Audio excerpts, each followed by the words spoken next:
Hello, and welcome to Peace Hill Christian Fellowship.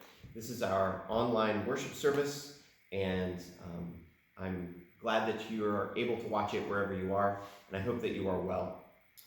This morning, I'm going to be reading Psalm 31. I'm going to be reading it from the New International Version translation, and then I'll pray, and then I will talk about Psalm 31 for a little while. Psalm 31. A psalm of David. In you, Lord, I have taken refuge. Let me never be put to shame. Deliver me in your righteousness. Turn your ear to me. Come quickly to my rescue. Be my rock of refuge, a strong fortress to save me. Because you are my rock and my fortress, for the sake of your reputation, lead and guide me. Keep me free from the traps that are set for me, for you are my refuge. Into your hands I commit my spirit. Deliver me, Lord, my faithful God. I hate those who cling to worthless idols, because as for me, I trust in the Lord. I will be glad and rejoice in your love, for you saw my pain and you knew the anguish of my soul. You have not given me into the hands of the enemy, but have set my feet in a spacious place. Be merciful to me, Lord, for I am in distress. My eyes grow weak with sorrow, my soul and body with grief. My life is consumed by anguish and my years by groaning. My strength fails because of my affliction and my bones grow weak. Because of all my enemies, I am the utter contempt of my neighbors and an object of dread to my closest friends. People who see me on the street flee from me. I am forgotten as though I were dead. I've become like a broken piece of pottery. I hear many people whispering, terror on every side. They conspire against me and they plot to take my life. But I trust in you, Lord. I say, you are my God. My times are in your hands. Deliver me from the hands of my enemies, from those who pursue me. Let your face shine on your servant. Save me in your unfailing love. Let me not be put to shame, O Lord, for I have cried out to you. Let the wicked be put to shame and be silent in the grave. Let their lying lips be silenced. For with pride and contempt they speak arrogantly against the innocent. How abundant are the good things that you have stored up for those who worship you, that you bestow in the sight of all, on those who take refuge in you. In the shelter of your presence, you hide them from human intrigues. You keep them safe in your dwelling from accusing tongues. Praise be to the Lord, for he showed me the wonders of his love when I was in a city under siege. In my alarm, I said, I am cut off from your sight. But you heard my cry for mercy when I called to you for help. Love the Lord, all his faithful people. The Lord preserves those who are true to them, but the proud he will pay back in full. Be strong and take heart, all of you who hope in the Lord. Please pray with me. Lord, we thank you for this psalm. Like all of the psalms, it is so honest and full of real human experience, a life that is lived in conversation with you. We want our lives to be like that, even when, as now, they are full of uncertainty and danger. Help us to see something of your love and justice and truth in this psalm today. Amen. So, to put it mildly, these are uncertain times. These are times of fear and uncertainty. The futures that so many of us had planned for 2020 and beyond are on hold. And the things that we thought of as normal and expected and routine and regular parts of life that we could rely on or that we could look forward to or reasonably expect have in many ways all been taken away. Some of you have lost jobs. Some of you have seen your businesses take a hit because of the pandemic or the stay-at-home orders. Some of you have had to cancel trips and classes and activities and vacations and all kinds of things that you've been so excited about and looking forward to, and had poured a lot of time and energy and thought and expectation and money into. I know some of you have had to miss the funerals of people who you loved and cared about, and you had always maybe expected that you'd be there, either at the end of their lives or at their funerals or both. Some of you don't know what your school is going to look like in the fall. I know at least 3 people that are going back off to college, and they don't know what college is going to look like in September, or if the college is going to be holding classes. And many people have had to miss graduations and all the milestones that normally make up a senior year or something like that. Some of you are waiting to hear if you have this coronavirus or if your loved ones have it. Many of us, most of us, are isolated in our homes, and we can't hug the people we want to hug. We can't meet face-to-face with the people we want to meet face-to-face with. We can't share meals with the people we want to share meals with. The Sunday routine of being at church has been thrown off, and the things that we had planned to do in the church this spring and summer, we haven't been able to do. And hovering over it all, is this fear of illness, of pain, of suffering, of death. So David's words in Psalm 31 resonate with us now, I think, in a particular way. David had expectations. He had a way that he thought reasonably that the future was going to go.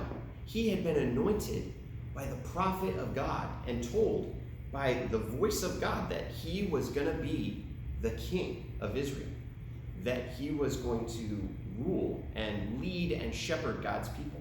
And he should have been able to expect that. But now, at the point he is where he writes this psalm, none of that is even close to happening, and he's alone. He's pursued by enemies. He's sick in his body. He's weary in his spirit. He talks about groaning, and he's crying so much his eyes hurt. And he's avoided by the family and the friends that should have been there to help him. In fact, they may even think that his suffering is his fault, or he's brought it on himself. And so they cross the street when he's coming. They even perhaps mock him or accuse him of somehow bringing this on himself. He feels like he's dead. He feels like he's forgotten. He says he feels in verse 12 like a broken pot. Everybody had lots and lots of clay pots back then. It was the only material for making plates and pots and things like that. And when one of them got broken, it wasn't a big deal. You just chucked it out and you got another one, or somebody made one for you.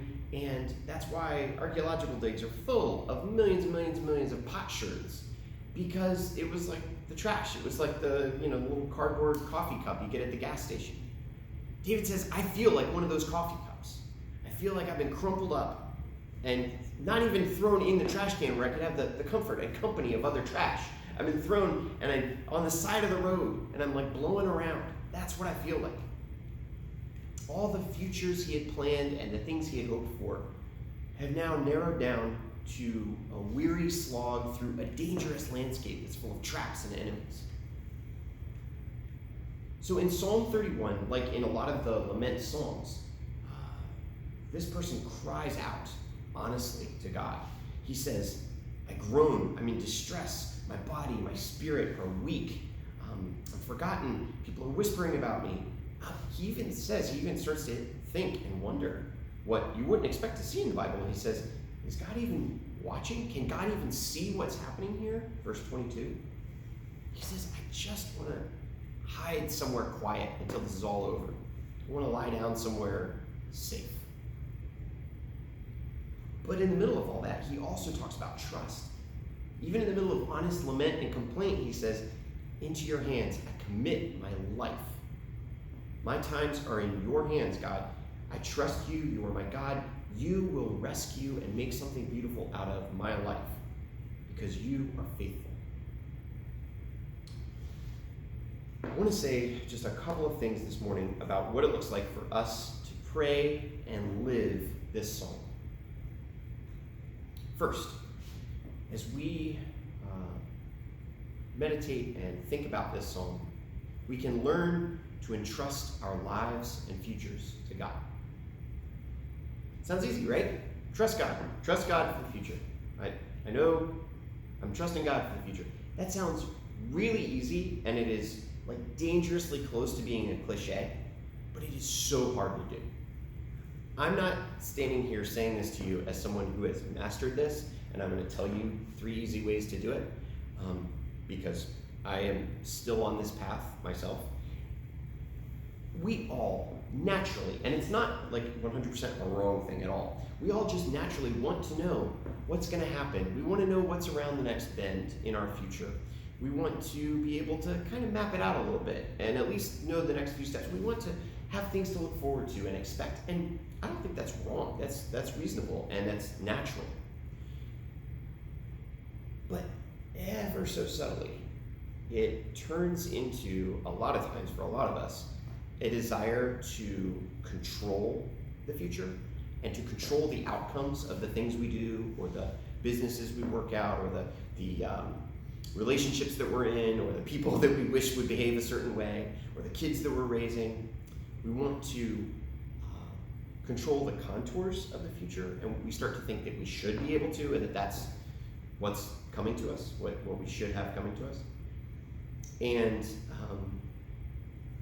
when the illusion that we can do that is blown away by a small thing like a flat tire or a big thing like a pandemic, sometimes we get angry at God for denying us the future we thought we should be able to expect. And there's a lot of different ways that people go from there. Some people, and maybe you know people that are in this situation, they spend their entire lives talking about the bitterness of their frustrated and disappointed hopes, the things that didn't happen, the ways other people let them down, which is often kind of a way of saying that God let them down. And they think of what's wrong. Or you might take it in a different direction. You might start worrying about every possible disaster that can happen and worrying about possible outcomes and trying to plan and control every single one of them. So this psalm, though, models a balance for us, right? He's not saying, like, it doesn't matter what happens. It doesn't matter what happens tomorrow. I'm chill. I'm good with it. I probably would have said chill anyway, but he's not like, it doesn't matter. Life, I will float like a feather on the wind. No, he's worried. Like, stuff might hurt him, and he is not happy about that, and he is not afraid to tell God, are you listening? Please listen to me. If you're listening, please listen closer. He says, like, incline your ear to me. Like, if you're out there, maybe like listen a little bit closer and do something about this, because there's a gap between what you've promised and what is actually happening, and it hurts. But yet, there's also this blend of, yes, the honest lament, but also a trust and a regular rhythmic reminder in the psalm that God is the one who is faithful, whether we are or not. That God's route to the future isn't maybe the one that we would have picked. That God is faithful to do the right thing, and that God can be trusted with our lives. I think it kind of comes down to this. Do we think, like the psalmist clearly thinks, that God is better at caring for our futures than we are? David says, my times are in your hands. In other words, the length of my life, what happens, the seasons of my life, they're in your hands. They're not in mine. And that's a good thing. It also, this psalm, shows us how to trust God by learning how to do that, by reminding ourselves the ways in which God has been faithful. the ways in which God has brought us through stuff in the past. So look at verses 21 and 22. He says, "Praise the Lord, for he showed me the wonders of his love when I was in a city under siege." Oh, none of us has ever been in a city under siege, but that's terrifying. In the ancient world, once your city was under siege, bad things were going to happen. You were going to starve, or you were going to get killed. And he was surrounded by enemies, but God, who loved him, got him out of there. Even though in my alarm I said, "I am cut off from your sight." So he was like, I was afraid, and I was saying, I don't think God is looking at me. I don't think God is caring about me, but God rescued me anyway. You heard my cry for mercy when I called to you for help. He reminds himself and his hearers that in the past, God has come through. God has a track record. So there's a song that we sang it a few weeks ago in one of these online services, "Come Thou Fount of Every Blessing." And the second verse says, "Here I raise my Ebenezer, hither by thy help I've come." And maybe you've wondered, as I have, as I did when I was a little kid and we sang that song, I was like, well, the only other place I've ever heard of Ebenezer is Ebenezer Scrooge from A Christmas Carol. This song makes no sense. I mean, a lot of hymns didn't make sense to me, but that one really didn't make sense. Okay, so what is that about? Well, it's about this. It's about this kind of thing. Just a few years before this song was written, before David came onto the scene, Israel was miraculously rescued during a time when a bunch of enemies were attacking them. And God really clearly came through. It was definitely this divine thing that nobody else could have done. And the people were like, "Oh, this is amazing. We're always going to remember this." And the prophet Samuel was like, "No, you really won't remember this on your own. You think you will, but in about 5 minutes, you'll be back to your old ways. So we're going to build a little cairn, a little pile of stones, and we're going to call it Eben Ezer, Hebrew for the stone of help, so that every time we walk by this pile of stones, maybe it was next to a road or something, we will say, oh, that's the stone of help, that's Ebenezer, that's a reminder that God has come through for us in the past." The Bible is full of these reminders. Sometimes people were actually supposed to build these cairns of stones. Sometimes they were supposed to, or they well, not supposed to, they just wrote a song about it. Look what God just did. This is awesome. We're going to write a song and teach it to our kids so that people will always remember this cool thing that God has done. I know some of you keep journals, and I think that's a wonderful thing. You can look back and say, what was I afraid of? What did God bring me through? What has God taught me, or how has he helped me make better decisions? Some of you keep lists of people that you've prayed for and how God has answered those prayers. I think that's wonderful. Basically, God is our refuge. But sometimes we forget the path to that refuge. We forget that refuge actually is a strong walled place where we can be safe. And we just get into a crisis, and the first thing we do is we forget that God's ever helped us before. So one of the things that this psalm tells us is to teach ourselves the times in the past where God has been faithful. Every day in this whole crazy situation that we're in now, we are faced with fears and uncertainties, and we can choose. We can choose to rage at the things that we've lost. We can choose to take out our stress on our families or our friends or our co-workers or people who don't stand 6 feet apart from you in the grocery store, even though there's little dots on the floor and it's really clear. Or we can rage at God. Or we can tell God, honestly, what we're going through and how we're feeling, ask him to do something about this situation, but also admit that we're a lot less in control of our own destinies than we thought. And then quiet that frantic mental static chatter that's always in the background long enough to listen for who God is and where God is and what God might be saying to us in this. So that's most of what this psalm has to teach us. But there's one other thing, which is, besides learning how to trust our futures to God, we can look for resurrection by remembering the one who lived this psalm. So David eventually did come to rule a kingdom, but he never fully and completely and perfectly lived out the trust that this psalm shows. Throughout his life, there will always be these things where he would try to control outcomes or try to do things his own way, and it always brought trouble and pain on him and his kingship and his family. But there was another king, descendant of David, who lived his life perfectly trusted to God. When Jesus was on the cross, hounded by enemies, surrounded by people mocking him and telling him that this was his own fault, telling him that God had abandoned him, broken, shamed, in anguish, he gasped out enough air to quote this psalm.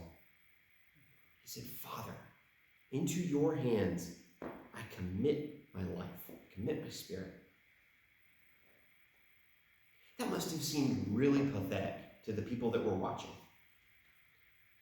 Obviously, God didn't care about this man. Obviously, this man's life was over. He wasn't just like a dead man, he was about to be a dead man. And he was dying in the garbage heap outside the city like a broken, cast-off dish.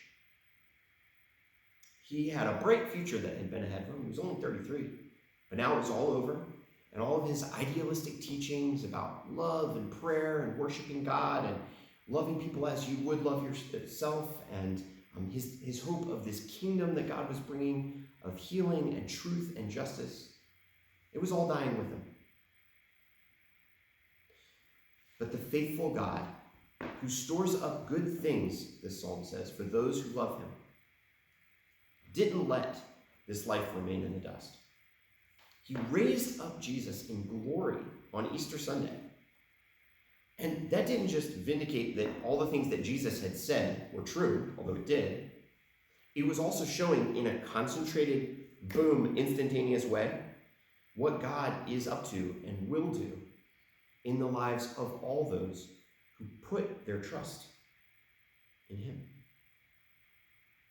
So, a lot of times during my sermons, I try to do kind of a visual example, and it's harder to do when, one, I'm not really good with video, and two, you're not all here to show something that I can show on the screen. I'm going to try. I'm going to hold this real close to the camera, and hopefully you can see it. So, this is a pot that had been broken, a clay pot that was dropped and it shattered accidentally.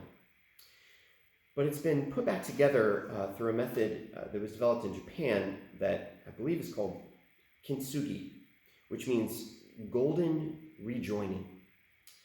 They've taken the shattered pieces of this pot and very carefully, with a luminous golden glue that looks even more incredible in person, they've put it back together so that it's still a craft pot. It's still itself, but in some ways it's more beautiful than it ever was before. God is not throwing us around like pots, smashing us to the ground. But he is taking the breaking that is happening right now. He is taking the pieces of your hopes and your future and all the shattered things, and he is joining them together through his resurrection power into something beautiful. I think that even though our futures do look pretty cracked right now, God may be bringing resurrection out of this, revealing perhaps some things that were fault lines and cracks and weak spots before, and joining them together in a way that's stronger than they were before. In our families, in our churches, in our work, in our society, and the way that we treat the most vulnerable people among us. Even, and this is in some ways the most miraculous thing of all, in our hearts, our scared, impatient, control freak, sometimes trusting but also not really trusting hearts. I would encourage you this week to begin a long process of learning to trust your uncertain future to God and telling him what's going on and listening for what he might be putting back together in an even more beautiful way. Let's pray. Christ, you lived this psalm. You prayed this psalm when you were gasping for breath at the very end of your life. God did not abandon you. He did not leave you to be put to shame, because he is the faithful God. And we ask that you, by your Spirit, would give us the ability to trust our futures to the one who is so much better at laying them out than we are, the one who can bring goodness and life and healing even out of horrible suffering. Give us patience during this time of uncertainty. Give us grace and charity with each other as we are all stressed. And help us to put our lives into your hands. Amen.